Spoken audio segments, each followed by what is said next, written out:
In today's story, it's very important to know what's going on when it comes to this particular joint venture that Disney signed into with Warner Brothers and others.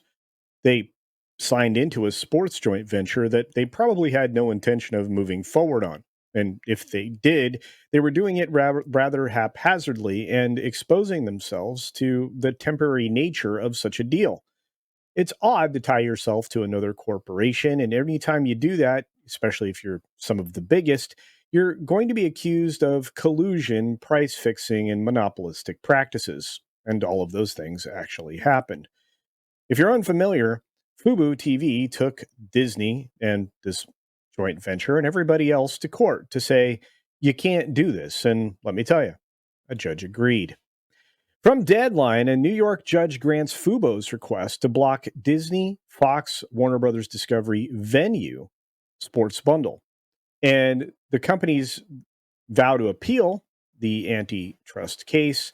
And I have a feeling that they will lose there as well, because no one in their right mind is going to be excited about this prospect. Well, at least nobody in their right mind that would be in this particular area of business. When you look at it, and we will, you'll see that there was no hope for this from the very beginning, and I think even Disney knew that. So, a federal judge in New York has granted Fubu's request for Venue Sports, a planned sports bundle joint venture. Disney, Fox Corp, and Warner Brothers Discovery had put together, and says, "Hey, this is blocked on antitrust grounds." Well, it should be. In fact, we need to start breaking up companies that are participating in this, and I mean everywhere, not just in media. Fubu filed a lawsuit in February, blasting Venue as a product of a monopolistic cartel, which is the correct use of the word, and we've been using it for a long time, ever since the Sherman Antitrust Act went into effect. Basically, crushes competitors, which they were correct. With 1.45 million subscribers, Fubu is a middle of the pack pay TV provider, but they're uniquely focused on sports, live sports, which they acquire rights to from others. The U.S. District Judge Margaret Garnett issued her ruling. You can look at it. There's a link in the Deadline article if you choose to, granting a preliminary injunction on Friday afternoon. The decision came after several days of testimony from a number of high level executives in the media business. And if you look at that testimony, they look foolish trying to defend their position.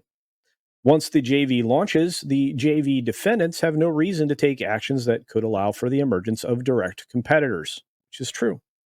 Quite the opposite. The multi-year monopolistic runway that they've created for themselves will provide a powerful incentives to thwart competition and hike prices on both consumers and other distributors. But even if the JV defendants swear that such price hiking and competition excluding will not actually occur, though as discussed below, there is a good reason to believe that it will, one purpose of the antitrust injunction is to prevent anti-competitive incentives from forming in the first place so that the American consumers do not have to simply take their word for it and hope for the best, which we've had to do in a lot of areas that are quietly and slowly being rolled back. Just look at the recent Google decisions, not decision, there were two, and what the ramifications of those are going to be. Garnett also noticed that the case revolved around the ability to broadcast live sports, which he said has remained crucial and irreplaceable source of revenue and power in the industry, which is true. In fact, it's so powerful that with Warner Brothers Discovery losing the NBA, you find them in a heated legal battle trying to reclaim those rights that they believe they had the rights to match the Amazon offer, which according to the contractual language, they believe is guaranteed. We'll have to see. That's definitely going to end up in play, but they're right. Warner Brothers Discovery's probably toast with no access to the NBA. So you can imagine they're a bit concerned. So in a joint statement, the venue partners expressed strong disappointment in the decision. Well, I bet they did, because they want their cake and eat it too. We respectfully disagree with the court's ruling and are appealing it, the statement said. We believe that Fubo's arguments are wrong on the facts and the law, and that Fubu has failed to prove it as legally entitled to a preliminary injunction. Venue Sports is a pro competitive option that aims to enhance consumer choice. Oh, by reaching a segment of viewers who currently are not served by existing subscription options, which I would say that it would be hard to argue considering that most packages are available in most places. Regardless, this is definitely a win for the consumer, in my opinion, but we'll continue on. FUBU says it plans to continue pursuing its lawsuits given its broader claims about competition. A date has not yet been set for the main antitrust trial, but it sounds like the judge isn't going to allow for this to happen anytime soon. This decision, according to CEO David Gandler, will help ensure that consumers have access to a more competitive marketplace with multiple sports streaming options, which I think we all deserve. And I think you probably agree. He went on to assert that Venue is the only a latest example of anti-competitive practices that the Walt Disney Company, Fox Corp, and Warner Bros. Discovery have consistently engaged in for many years. And it would be hard to disagree with that notion. In fact, it's almost something that is an unassailable conclusion. We believe these practices monopolize the market, stifle competition, and cheat consumers for a deserved choice. And I agree. Curiously, this isn't going to be the end of the road for these types of lawsuits.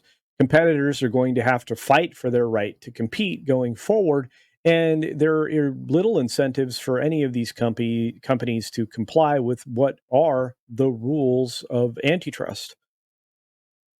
Disney has gone well beyond the scope and power that they should have accumulated even before pursuing the purchase of Fox, and they should have been stopped from doing that as well. In fact, there's arguments to be made that some recent acquisitions for all of these companies and many others, including in tech, to be broken up once again into smaller entities and studios in the entertainment business because they have basically placed an impossible barrier to entry when it comes to having a successful business venture in media. And I guess that can include everything all the way down to game studios, which seem to be acquiring each other left and right, with only the most powerful to survive. And you can see that in lots of different ways, and it's been happening quite regularly. But enough of that. What do you think? Do you think that Disney, Warner Brothers Discovery, and Fox Corp are in the right? And they should have the right to combine their forces together to exclude others and increase prices across the board, not only on the content to consumers, but for anybody else that is trying to show similar, if not the same content? Do you think that FUBU is right and that this particular venture not only harms competition, but is demanding further evaluation within these entities to see if maybe they've gone well beyond um, the scope of level of competition that would be fair? Hard to argue. I do think that when you arrive at your conclusion, you'll find that these are cartels and or monopolies or are engaged in monopolistic practices and obviously should be stopped in this venture. But I ask you, should they be broken up further? Let me know your thoughts down in the comments section below because I'm interested. I think that this is something we should be talking about and come to realize that this much power in such a concentrated form will lead to less and less choice, innovation, and possibly a toppling of power in even the management of governmental entities. And I would suggest that's already happened. On that note, be sure to take care of yourself, take care of others, and until next time, see ya.